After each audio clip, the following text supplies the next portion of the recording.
What's up, my brothers? I'm going to do a little stream of consciousness here. This is informed by the news that somebody who I considered a friend and greatly respected and learned so much from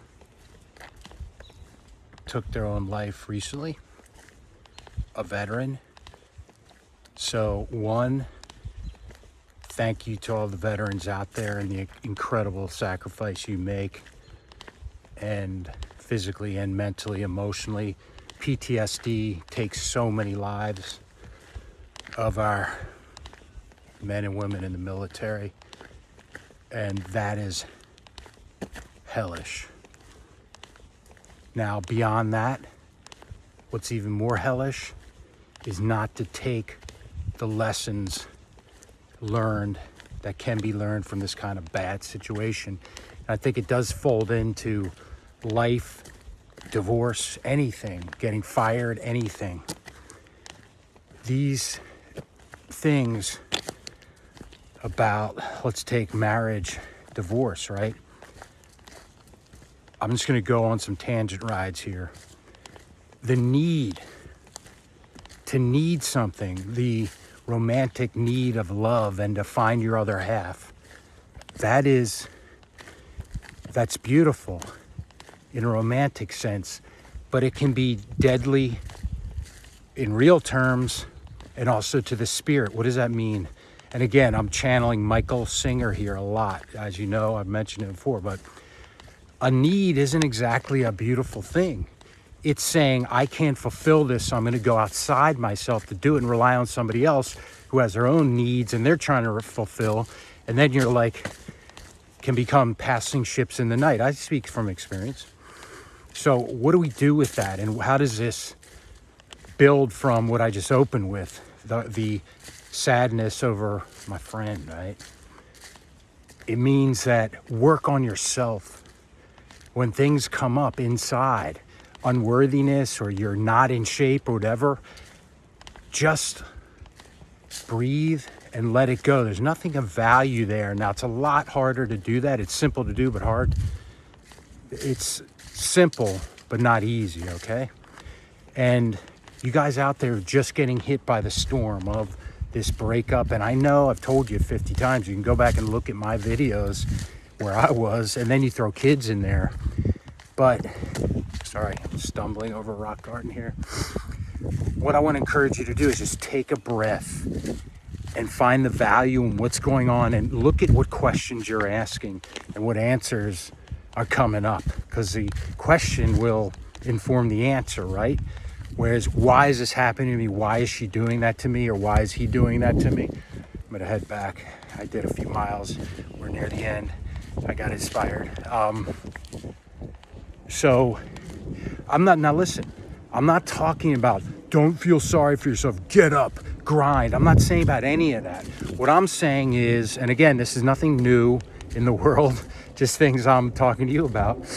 I'm saying the water, like you can see water there, does not flow, not because you need to do 1,000 more push-ups or get 10 more dates or get that new job, because there's blockages in the river. And those blockages are those oh crap feelings that come up. And when you just breathe and release, those things will happen, magic will happen. Now, but I'm lonely, my self-esteem. Now, I get it, I've been there, I dwell there sometimes myself, okay? But that's not where the answer is. And when we talk about thinking positive, that's a yes and a no. As long as the positive thinking is about freeing up things and not building on crap and ignoring things that are below, okay? So for instance, I get a lot of people writing, their self-esteem's been blown up by breakups and things like that. And I'm not saying ignore that. I'm saying let that be there. And just like a hot stove, you don't need to stick your head in there, brah. You don't need to touch it, man. Just breathe and chill and let it be, okay? Let it be, right? It sounds flippant, but that's where the power is. then things happen in your life. They just grow from that when you remove the chains to the guilt and the fear and the feelings like that, okay?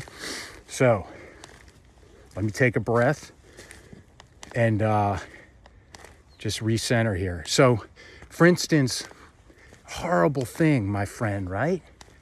This man served his country with valor and protected our ass. And this happens. So I get the news and I'm stunned. But what's happening as I practice this letting go and surrendering thing, people might say to me, you're not sad about it? I have feelings of sadness and regret. But a great philosopher guy said it's like writing on water. I think I mentioned that before. So it comes in, and the sadness and fear and anxiety about what happened are there, but then they shift within and kind of move to the side. And the key thing is what happens there, when those shift to the side, a pure connection rises. And I had a deep appreciation for this man and what he shared with me and taught me and the laughs we had. But it's a genuine, deep, grounded feeling versus like at every funeral, the person's the greatest person that ever lived. I'm not saying that's not true, but you get what I'm saying. You feel compelled to see those things.